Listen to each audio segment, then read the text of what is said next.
There is exactly one easy gap in the wall of mountains that separates Los Angeles from the rest of the country, and almost everything the city needs to survive runs through it.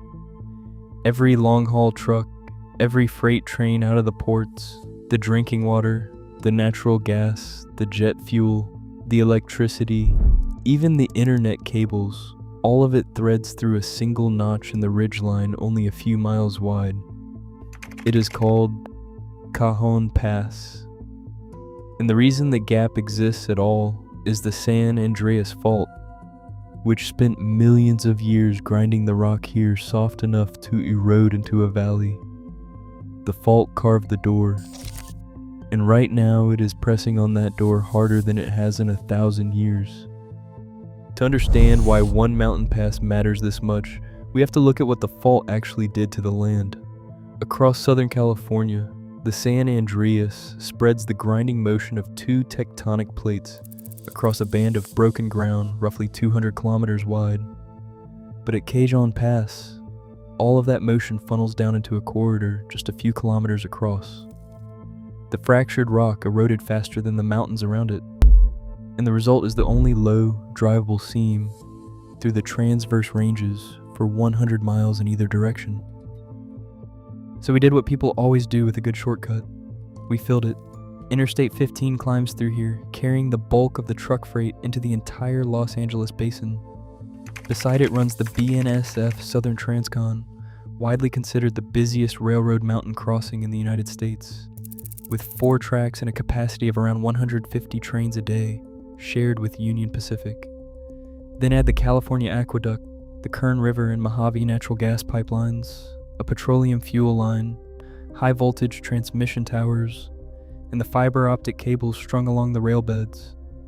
Everything that feeds a region of more than 18 million people crosses the same fault junction, at the one narrow point where all of it bundles together. And this is not new. This gap has been the region's only practical door for as long as anyone has been keeping records.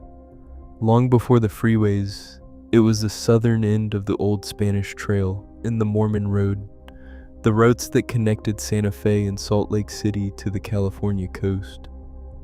In the 1840s, it became something darker. Raiders drove enormous herds of stolen horses east through the pass, sometimes as many as 3,000 animals in a single run, which is exactly how the canyon at the top of the pass earned the name Horse Thief Canyon. In 1861, a man named John Brown built a 12-mile wagon toll road through the gorge. Early automobiles tried to follow, but the grade in places hit 18%, steep enough to defeat the cars of the 1910s, so the route kept getting rebuilt, wider and gentler each time. It became part of Route 66 in 1926, then Interstate 15 in the 1960s. Every generation looked at that one narrow opening and decided to push more through it. Nobody ever found a better door because there isn't one. Here's the part that should worry anyone who drives it, because the pass is dangerous on completely ordinary days, with no earthquake involved at all.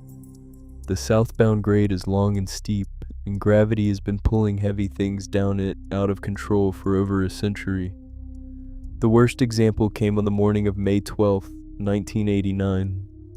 A Southern Pacific freight train loaded with 69 hopper cars of trona, a heavy mineral, started down the grade.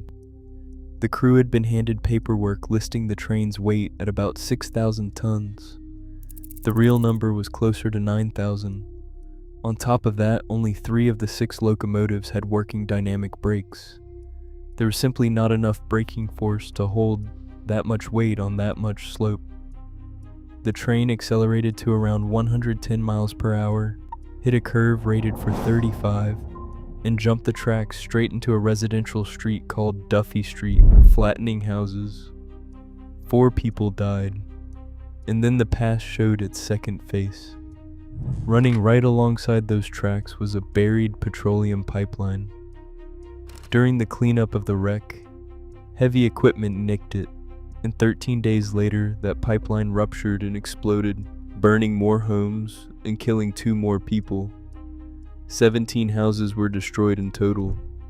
That disaster is the clearest warning we have, because it happened without a quake. It happened simply because we bundled a fuel line next to a runaway grade. Fire does the same thing here, for the same reason. The narrowness that makes the pass so useful also concentrates whatever goes wrong. There's a spot inside the pass called Blue Cut, a slot of blue-gray rock where the creek, the San Andreas Fault, 4 railroad tracks, the highways, the pipelines, and the power lines all squeeze through the same gap at once. In August of 2016, the Blue Cut fire tore through that corridor. Driven by wind and dry brush, it forced tens of thousands of evacuations. Burned vehicles stranded on Interstate 15, destroyed a rail trestle, and wiped out the Summit Inn, a Route 66 landmark that had served travelers since the 1950s.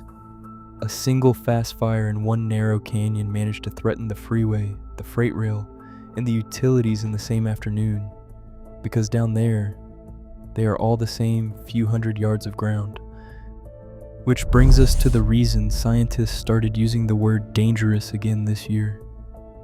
In June of 2026, a team from the University of Bern, the U.S. Geological Survey, UC San Diego, and the University of Hawaii published a study in the Journal of Geophysical Research, and it put Cajon Pass at the center of everything.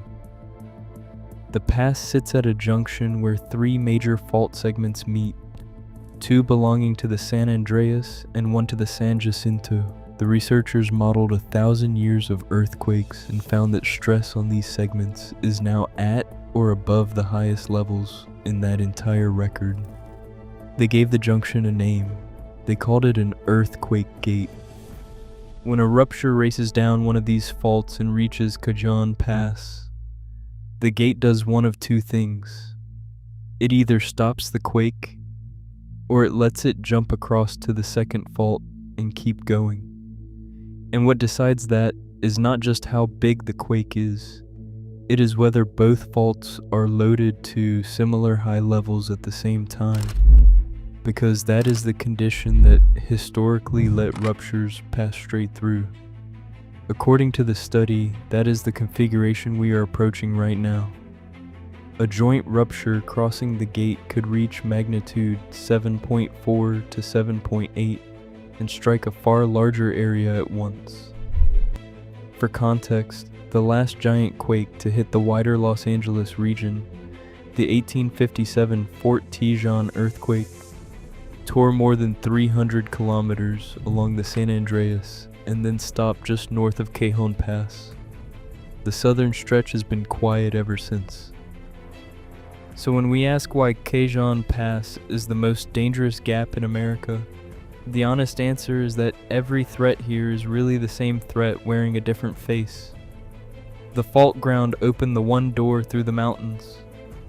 We funneled our trucks, our trains, our water, our fuel, and our power through that single door because there was nowhere else to put them. And now the fault that built the passage is loaded to 1,000-year high and aimed directly at the seam where all of those lifelines cross. It has already shown us, in 1989 and again in 2016, that it does not need the big one to do real damage. The gap that made this whole region possible is also the one place where nearly all of it can be cut at once. If you want to understand how fragile a modern city really is, you do not look at the city. You look at the narrow pass it forgot it depends on.